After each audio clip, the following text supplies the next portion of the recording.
Hello, I'm Natasha. Welcome back to my channel. And today I wanted to talk about what is happening with farmers here in the UK.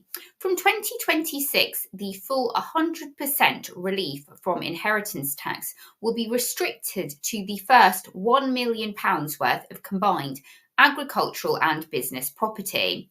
Above this amount, landowners will pay inheritance tax at a reduced rate of 20% rather than the standard 40%.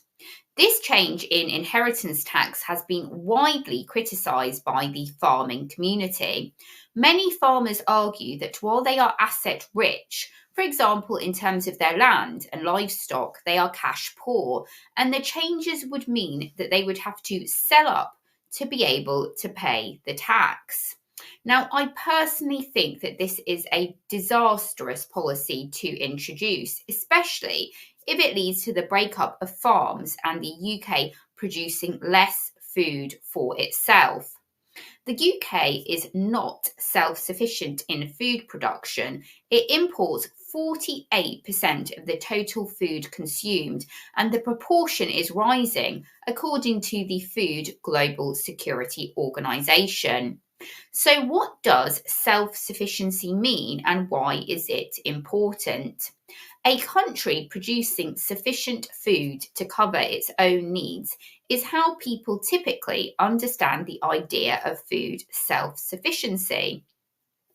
Historically, governments have prioritised self sufficiency as a key means of safeguarding national security. It is a major risk for the UK not to be food secure.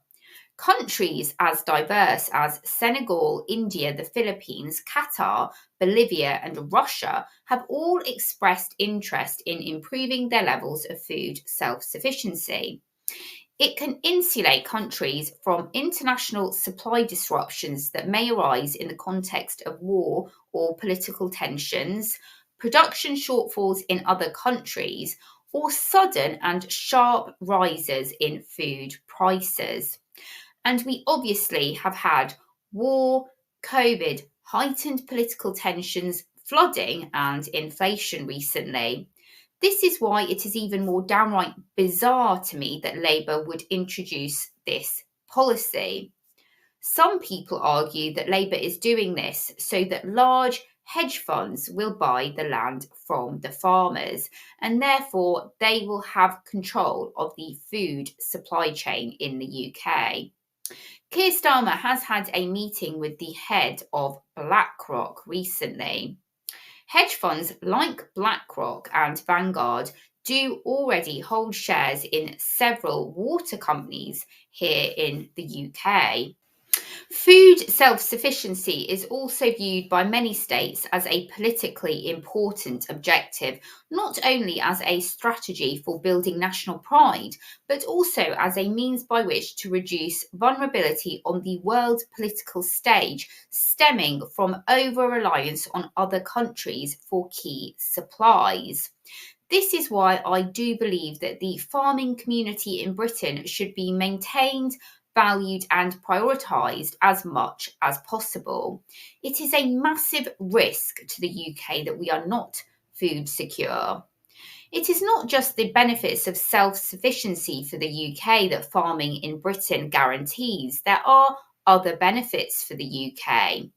According to the grocer, the UK has a pretty good climate for growing food. Its temperature is rarely extreme. If we were able to increase food production with the possibility to export more food, this would boost GDP for the UK. In 2022, UK food exports reached record levels, with most categories exceeding their pre pandemic levels to reach a record of £24.8 billion. In terms of value, the biggest selling UK food and drink exports are whiskey, salmon, chocolate, cheese, gin, breakfast cereals, soft drinks, wines, beef, and pork. Clearly, investing and protecting the farming community would be in the best interests of the UK in terms of food security, but it could also boost our GDP and exports as well.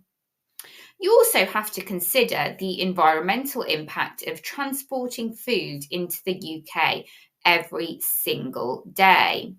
Since the Labour government is so the net zero agenda, from what I understand, food usually arrives on boats into the UK daily. Shipping emits 3% of global carbon emissions, and I guess this doesn't also factor in the carbon emissions from transporting the food to where it needs to go internally within the country. So I do wonder whether just actually producing more food ourselves could reduce this impact.